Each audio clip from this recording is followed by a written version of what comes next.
At 54, Erykah Badu finally reveals the footage they tried to bury after D'Angelo's death. What if the truth about D'Angelo's death was never meant to be hidden but buried alive?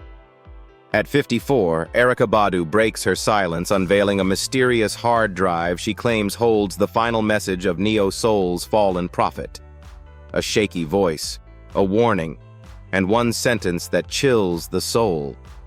If I disappear, don't believe the reason they give you. Was it illness, or something darker that silenced him? Stay until the end, because what Badu reveals could rewrite everything we thought we knew about love, music, and sacrifice. The death that shook neo-soul. The world froze on October 14, 2025, when news broke that D'Angelo-born Michael Eugene Archer had passed away at just 51 years old. Known as the reclusive genius of neo-soul, his music had redefined an era blending gospel spirituality with raw sensuality. The official statement from his family, brief and sterile, read simply, "He has been called home." No public viewing, no televised memorial, no celebrity tributes permitted. The silence surrounding his death was louder than any song he had ever sung. For an artist who once poured his entire being into every lyric, this cold farewell felt unsettlingly hollow. Fans worldwide flooded social media seeking answers that never came. In the weeks that followed, uncertainty deepened. Journalists searched for medical records but found only fragments, no verified hospital documentation, no physician willing to speak. Colleagues described D'Angelo's last months as a slow fading of light, yet none could confirm where he spent his final days. He had withdrawn from public life, canceling concerts and avoiding interviews. The man who once electrified the stage with untitled How Does It Feel had become a shadow, a whisper in the wind. His passing was attributed to pancreatic cancer, a disease often diagnosed late and shrouded in pain. But many questioned how such a deeply private figure who had guarded his soul so fiercely could vanish without a trace, leaving behind neither farewell nor final message. Then, unexpectedly, Erykah Badu, his longtime confidant and spiritual mirror, stepped into the spotlight. Appearing at a small gathering in Dallas, she held up a weathered external hard drive and declared, "This is the footage they tried to bury." The audience gasped. For over 2 decades, Badu and D'Angelo had shared an unspoken bond, a connection beyond romance or collaboration. Their voices intertwined on sacred frequencies, their music often described as prayer set to rhythm. But now her cryptic revelation hinted at something far deeper. Was it a confession, a prophecy, or the truth behind D'Angelo's mysterious end? The world suddenly turned its gaze toward her, searching for clarity that never came. Within days, rumors flooded the internet. Some claimed the drive contained D'Angelo's final recordings, unfinished tracks, journal entries, or a video message revealing what truly happened before his death. Others speculated it held evidence of manipulation within the industry, perhaps even spiritual interference.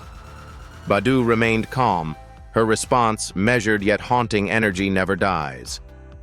It only changes form. To believers, it was a spiritual affirmation. To skeptics, a warning veiled in mysticism.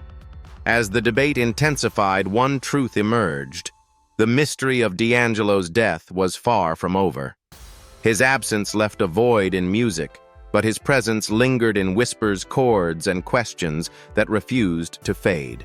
And at the center of it all stood Erykah Badu, keeper of the unseen truth, holding a drive that might rewrite the final chapter of a legend's life. The sacred bond between Badu and D'Angelo. Long before tragedy shadowed their names, Erykah Badu and D'Angelo stood at the heart of a movement that redefined Black artistry, the birth of neo-soul. In the mid-1990s, as R&B became increasingly commercial, a quiet revolution began in underground studios and smoky jazz clubs. Its prophets were not seeking fame. They sought truth through rhythm and devotion. Badu, born in Dallas, Texas, and D'Angelo, raised in Richmond, Virginia, were both children of the church molded by gospel choirs and Sunday hymns. Their earliest memories of sound were not of fame, but of faith. For them, music wasn't entertainment, it was a ceremony. Every lyric was an offering, every note a prayer whispered upward. When neo-soul blossomed beside artists like Maxwell and Lauryn Hill, the world witnessed a return to raw emotion, a fusion of spiritual depth and sensual humanity that felt almost divine. Their meeting in 1997 would become legend. Producers later described it as a spiritual collision, the moment when two frequencies aligned perfectly. Badu had just released her debut album Baduism, a project that went triple platinum and crowned her the new matriarch of modern soul. D'Angelo had already ignited the scene with Brown Sugar, an album that married church harmonies with street rhythm. When they entered the same recording room, the air itself seemed to vibrate. Technicians claimed the session ran nearly 48 hours without pause, as though time bowed before them. There was no spectacle, just two artists channeling something neither could fully explain. When asked what it felt like, Badu replied softly, "We didn't make music. We opened a door." 2 years later, that door produced Your Precious Love, 1999, a song that transcended melody and became mythology. It was more than a duet. It was communion. Her voice floated like smoke from burning incense. His tone pulsed like a heartbeat in darkness. The track never topped charts, yet critics called it a sacred vow disguised as a love song. Fans began to sense something beyond artistry, a force that tied them together in ways words couldn't define. Rumors swirled about shared visions, late-night rituals, and silent conversations through melody. They never confirmed anything, but whenever they performed together, it felt less like a concert and more like a sermon, two souls preaching through sound. As the new millennium approached, neo-soul stood at its zenith, led by Hill's poetic fire, Maxwell's elegance, D'Angelo's mystic groove, and Badu's unearthly presence. Yet within that radiant movement, their connection burned brightest and strangest. They weren't lovers in the ordinary sense. They were mirrors of each other's inner chaos, reflections of the same cosmic pulse. Those who witnessed their collaboration said it blurred the line between spirit and body, faith and desire. In an industry obsessed with surface, Badu and D'Angelo reminded the world that real music breathes praise and bleeds. And though time would separate them, the energy they summoned in that brief era still hums through the veins of neo-soul, proof that some frequencies once joined never fade. Angie Stone and the birth of the neo-soul curse. Before the myths and conspiracies, Angie Stone was known simply as the architect, behind a sound that reawakened black soul. Her voice carried both gospel conviction and womanly grace, shaping the atmosphere that allowed D'Angelo to become a cultural phenomenon. Their creative partnership in the 1990s gave birth to a movement that fused sacred emotion with sensual truth, a balance few artists could maintain. Yet behind the music's serenity, Angie bore the burden of an industry that rarely rewarded integrity. By 2025, she was no longer just an R&B veteran. She had become a woman fighting unseen enemies. In her final months, she accused her former management company of using dark energy to strip her of royalties and influence. The claim, dismissed by corporate lawyers as delusion, would later seem prophetic. On the night of March 1, 2025, Angie performed to a sold-out crowd in Montgomery, Alabama. Witnesses recalled her joy that evening, how she promised fans she'd tell the whole truth soon. After the show, she and her team departed in a tour van bound for their hotel. Minutes later, disaster struck. The vehicle veered off a quiet highway, flipping several times before being struck by an unmarked truck. Of the 8 passengers, 7 survived. Only Angie perished. The incident was ruled a tragic double collision, but those close to her refused to accept it. Just 3 days earlier, she had gone live on social media, trembling but defiant, saying, "If anything happens to me, look at the ones who claimed to represent me." That clip went viral after her death, fueling speculation that her warnings had been ignored or silenced. When the autopsy report was released, fans immediately noticed something off. A small Yoruba-style marking was seen on Angie's arm in photos leaked by a hospital aide, but in the official document it was reclassified as an old tattoo. Her sister publicly denied that claim, insisting Angie never had any body art. Meanwhile, her bank accounts were frozen, her estate placed under financial review, and her upcoming publishing royalties disappeared into administrative limbo. The same management firm she had accused of spiritual and financial exploitation issued a statement of condolence, brief, polished, and cold. To the community that had admired her authenticity, the tone sounded like guilt dressed in professionalism. For D'Angelo, her death was more than a loss. It was a spiritual fracture. He retreated from public life, canceling appearances and severing contact with collaborators. Friends later said he spent nights replaying their old demos, whispering to her voice, as if she could still hear him. His son, Michael Archer Jr., described his father as hollowed out, a man haunted by melodies he could no longer finish. D'Angelo stopped writing altogether, choosing silence over creation. In one of his last private conversations, he reportedly said, "She was the light, and now the studio feels like a tomb." 4 months later, he too was gone officially from pancreatic cancer. But to those who believed in Angie's warning, his death felt like the continuation of something orchestrated long before. Erykah Badu, ever the mystic observer, responded to the tragedy with a single cryptic sentence on social media: "When they take energy, the universe will reclaim it." The post reignited theories that both Angie and D'Angelo had been victims of forces, spiritual or systemic, that drained their creative power for profit. Badu, who had long spoken about frequency and ancestral protection, refused interviews afterward. Her silence became both shield and signal, allowing others to interpret her words as confirmation that the neo-soul curse was real. Meanwhile, journalists and independent researchers began revisiting old interviews, tracing patterns between corporate manipulation and artists' spiritual decline. Today, Angie Stone's name carries both reverence and unease. She was not just the woman behind D'Angelo's rise, but a creator who dared to expose what she believed was a dark undercurrent within the music world. Whether her claims about energy theft were metaphor or revelation remains unknown. What is certain is the symmetry of her fate, and D'Angelo's, a pair once bound by love and rhythm, both extinguished within the same year. For some, their deaths mark the price of artistic purity in a corrupted system. For others, they remain reminders that sound itself is sacred and must be treated with caution.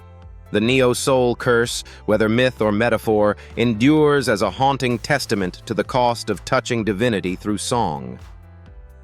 Yoruba secrets and the price of sound. From the beginning, the heartbeat of neo-soul was never just rhythm, it was ritual.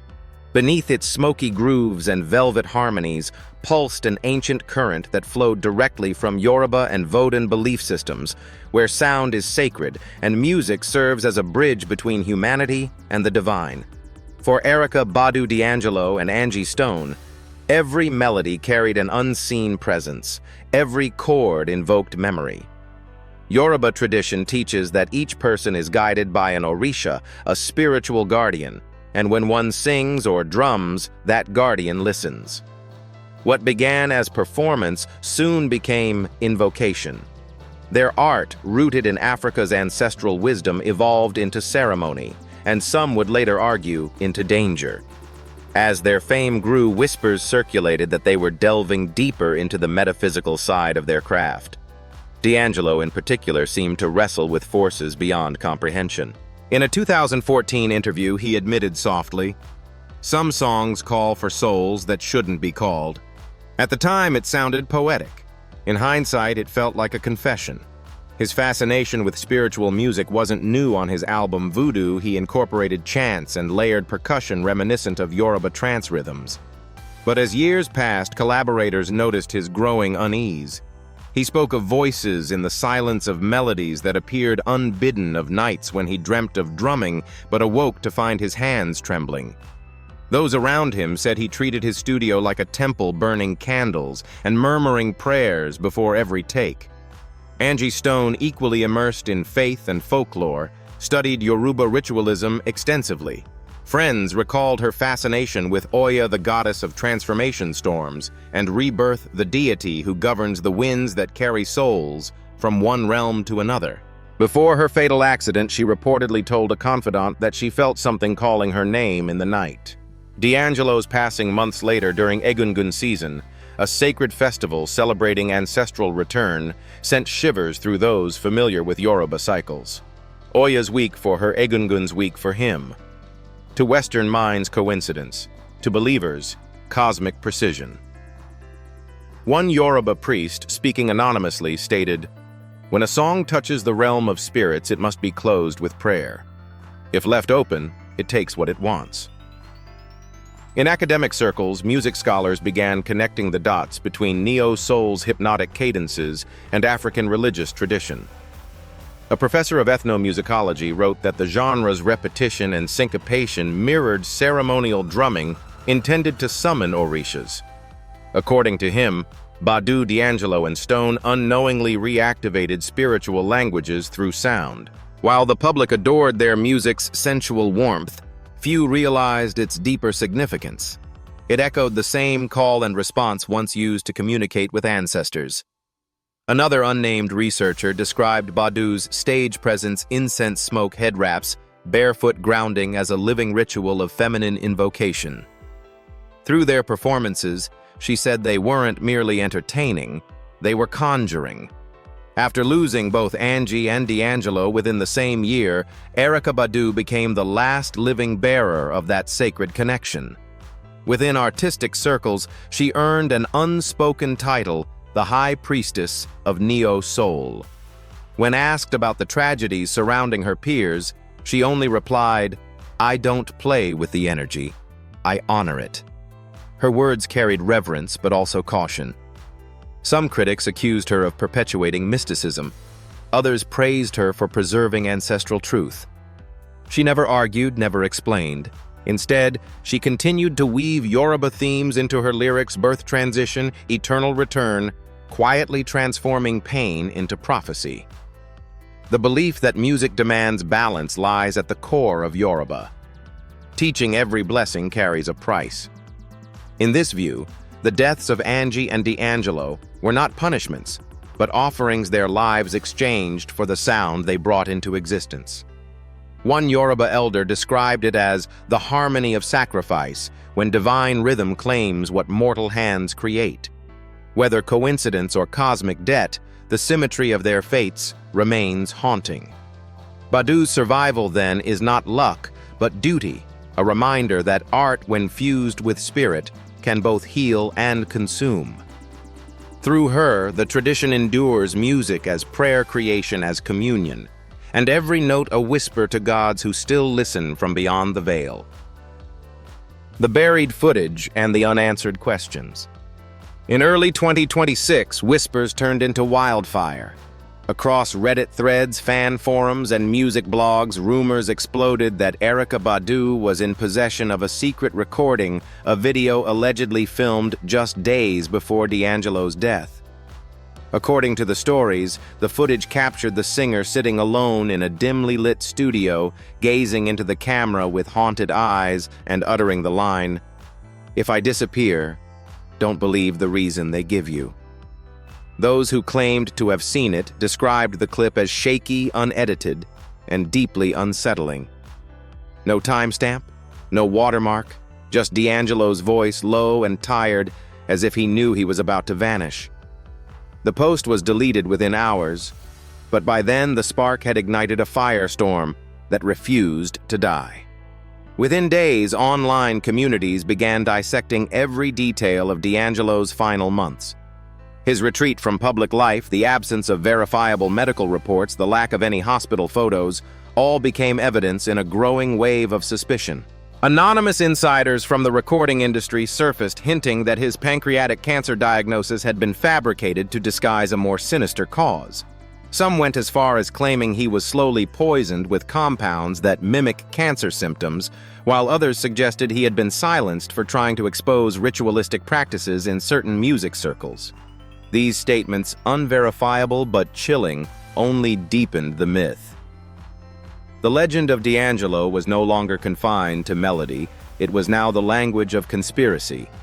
At the center of the storm stood Erykah Badu, silent as ever. She neither confirmed nor denied the existence of the alleged footage, allowing speculation to grow unchecked. During a live performance in New Orleans, she played a distorted audio clip that fans swore contained D'Angelo's humming beneath reversed drum patterns. Before ending the set, she murmured into the mic, "Some songs should never be played again." To believers, it was confirmation that she was communicating with his spirit. To skeptics, it was an artist performing grief through symbolism. But one thing was undeniable. Her calm, measured silence carried more power than any statement could. It made people listen closer, search deeper, and wonder what she truly knew. Meanwhile, Michael Archer Jr., the son D'Angelo shared with Angie Stone, emerged briefly to honor his father in a private memorial. Standing beside a small piano adorned with white lilies, he told the audience, "My father's body may have left us, but his sound never will." He wasn't afraid of death. He was afraid of being misunderstood. His words resonated like a closing verse, yet they failed to quiet the chaos outside. Fans flooded comment sections theorizing about hidden messages buried within D'Angelo's unreleased recordings, with some claiming that a few tracks contained reversed vocals, spelling out warnings. Whether these were coincidences, tricks of the ear, or deliberate art, no one could say for sure. Amid the frenzy, one Chicago-based music critic published a cryptic essay under a pseudonym writing, "Every generation sacrifices one prophet to the altar of genius." For neo-soul, it was D'Angelo. The essay drew connections between his demise and Angie Stone's fatal car crash months earlier, both occurring during sacred Yoruba festival periods, Oya's week for her and Egungun season for him. Scholars dismissed the idea of ritual timing, but among Yoruba practitioners, the alignment was seen as symbolic retribution, the universe reclaiming borrowed energy. The critic ended his piece with a haunting line, "Perhaps the footage doesn't show death, it shows the debt of music being paid." By the time mainstream media caught wind of the rumor, the mystery had already taken on a life of its own. Some journalists tried to debunk it, citing medical privacy laws and the absence of forensic proof. Others insisted that the story represented something larger, a reflection of how fame, faith, and fear intertwine in Black artistry. To this day, the alleged footage remains unseen, locked somewhere between belief and imagination. Was D'Angelo truly warning us, or are fans rewriting grief into mythology? Perhaps both truths coexist. In a world where melody meets mysticism, even silence sings. And as Erykah Badu continues to guard that invisible line between art and afterlife, one question refuses to fade: was this all coincidence or the echo of something far more deliberate? In the end, the question remains, was D'Angelo's death a tragic coincidence, or the final verse in a story written by unseen hands? The footage Erykah Badu guards has become more than evidence. It is a symbol of the thin line between genius and sacrifice. Whether poisoned, haunted, or simply exhausted by the weight of his gift, D'Angelo left behind a mystery that refuses to fade. Some truths may never surface, but the echoes of his soul still rise through every note. What do you believe, fate, faith, or conspiracy?